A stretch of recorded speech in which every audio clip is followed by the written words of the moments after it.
வணக்கம். 2026 ஏப்ரலோடைய எலெக்ஷன் முடிஞ்சது. ஜனங்கள்லாம் ஆர்வமாக வந்து ஓட்டு போட்டிருக்கிறாங்க. சந்தோஷம்.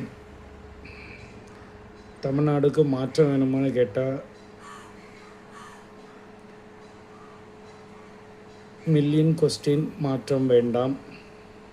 0 மில்லியன் கொஸ்டின் மாற்றம் வேணும். மாற்றம்னா என்னன்னு கேட்டால், மாற்றம் வேணும்னு சொல்கிறவங்களுக்கு மாற்றத்தை பற்றி தெரியல. அப்போ மாற்றம் எப்படி வரும்? மாற்றத்தை மாற்றாதபடி மாற்றம் இருந்தால் மாற்றம் மாற்றமாக மாறும். அப்போ மாற்றம் மாற்றாத இருந்தால் மாற்றம் மாற்றமாக மாறுமா? புரியல. பார்த்திபன் நான் சொல்கிற மாதிரி தான். ஒரு கன்ஃபியூஷன் இல்லை. மாற்றம்னு சொல்கிறீங்க. மாற்றம்னா என்ன?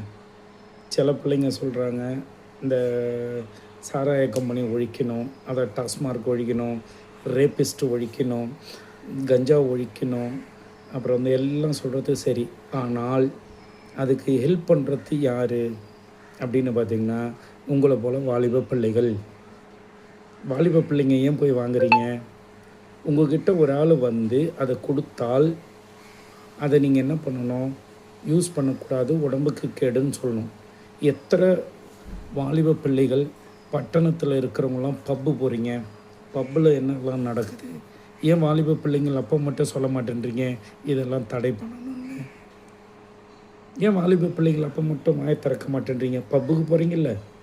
எல்லா பிள்ளைங்களையும் நான் சொல்லலை, சில பிள்ளைங்க, ஆணாக இருந்தாலும் பெண்ணாக இருந்தாலும். அப்போ உங்கள் வாழ்க்கையை தீர்மானிக்கிறது யார்? நீங்கள் தானே. அப்போது நீங்களே போய் கொண்டாடுவீங்களா? நீங்களே பப்பில் எல்லாம் பண்ணுவீங்களா? வெளியில் வந்துட்டு அரசு குத்தம் சொல்லுவீங்களா? என்னப்பா நண்பா நண்பி இப்படி பண்ணுறீங்களே, என்னம்மா இது இப்படி பண்ணுறீங்களேம்மா? சரி விடுங்க. அடுத்தது ரேபிஸ்ட்டு. நான் கேட்குறேன், ரேபிஸ்ட்டு பண்ணுறான் அப்படின்ட்டு அரசாங்கமாக பண்ண சொல்லுது ரேபிஸ்ட்டை. பெண் பிள்ளைங்களை சீரழிஞ்சு போங்கன்னு அரசாங்கமாக உங்களுக்கு எல்லாருக்கும் ரூட்டு போட்டு கொடுத்து அவனை கூப்பிட்டு போய் விடுது. எதுக்கு நீங்கள் அரசாங்கத்தை குறை சொல்கிறீங்க?